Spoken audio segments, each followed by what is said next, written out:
ना रोज़ तू ताने दे सानू, असां दिल मलाने छोड़ दिते। हर मस्त नशीली महफिल विच असां आना जाना छोड़ दिते। मता मान होवे पहले प्यार उत्ते, असां प्यार निभाने छोड़ दिते। कदी भुल के भी ना रुस जावी, असां यार मनाने छोड़ दिते। मैनू जिवें बेतरसिया ठगी आई, इंज कोई ना सज्जण नू ठगे।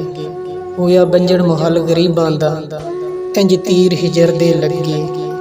असां हरदम संगत दे मामले विच हर बशर तुराया अगे। चिट्टे रड़े ते लाश आई संदल दी, पर सज्जण सियाण ना सके। दुख सुख इंसान नू रब देंदा है, मुँह सज्जण वटा क्यों लैंदे। जेड़े तकदे रजदे नहीं, ओ नज़र हटा क्यों लैंदे। होवे गर्ज जनाब तां नित मिलदे, पिछे शौक घटा क्यों लैंदे। ढले बख्त तख्ती तो ना दर्द मिटा क्यों लैंदे। कुछ नैन सवाली कुछ नैन सौदागर, रले नैना पाइयां हट्टियां। कुछ नैन नैना दे सौदा करदे, ते कुछ नैन भरेंदे चटियां। कुछ नैन नैना नू जख्मी करदे, ते कुछ नैन करेंदे पट्टियां। हो गुलाम फरीदा लड़ नैन मंजन, असां होर की करनियां खट्टियां। इश्क ते आतिश दोवें सेक बराबर, ते सानू इश्क दा सेक चंगेड़ा।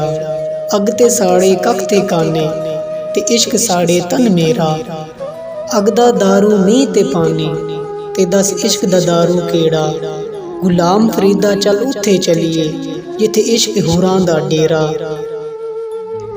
पता यार दी यारी दा इंज लगदा, जदों यार नू यार दी खिच होवे। उधरों मैं निकला उधरों ओ निकले, मुलाकात गली दे विच होवे। लगे तीर जुदाई दा विच सीने, जख्म दो होवन ते दर्द हिक होवे। गुलाम फरीदा यारी दा मज़ा तद आउंदा, लाशां दो होवन ते कबर हिक होवे।